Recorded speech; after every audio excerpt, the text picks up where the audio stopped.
Street ફરી શરૂ કરવાની એએમસીની દરખાસ્ત મંજૂર 72 ફૂડ વાન ધારકોને ફાળવાશે જગ્યા ભાડું ₹15,000 માસિક નક્કી કોરોના કાળ પછી હરાજી થતી અનેક વેપારીઓના ધંધા થઈ ગયા હતા બંધ।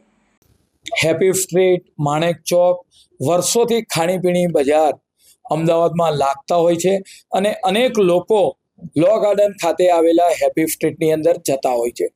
કોરોના કાળ પછી હેપી સ્ટ્રીટ આપણે વાત કરી કે પહેલા નવી બનાવવામાં આવી, પરંતુ કોરોના કાળ પછી જે ઓક્શન કરવામાં આવ્યા હતા અનેક વેપારીઓ દ્વારા તેમના ધંધા રોજગાર હતા એ બંધ થઈ ગયેલા હતા।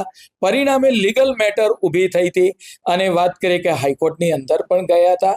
ત્યારબાદ વાત કરીએ કે અમદાવાદ મહાનગરપાલિકા દ્વારા જે પણ 36 લોકો હાઈકોર્ટની અંદર ગયા હતા તેમને સાંભળી મહાનગરપાલિકાએ તેમને રાહત દરે આપણે વાત કરીએ કે 36 જણને ટેબલ આપવામાં આવ્યા। પરિણામે તે લોકોએ પોતાનો પુનઃ ધંધા રોજગાર શરૂ કર્યો।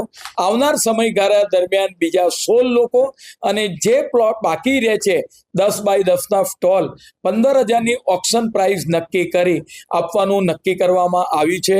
પરિણામે હેપી સ્ટ્રીટને અમદાવાદનું ખાણીપીણી બજાર આગામી જ્યારે નવરાત્રિના તહેવાર આવતા હોય, દિવાળીના તહેવાર આવતા હોય ત્યારે નગરજનોને એક જગ્યા સારી જગ્યા મળી રહે અને ભૂતકાળની અંદર લોકો રાત્રિના સમયે હેપી સ્ટ્રીટને આવતા હતા તે બજારને ફરીથી ગાડી પાટા પર લાવવા માટે આજની સ્ટેન્ડિંગ કમિટીમાં ખાણીપીણી બજારને મંજૂરી આપવામાં આવી છે।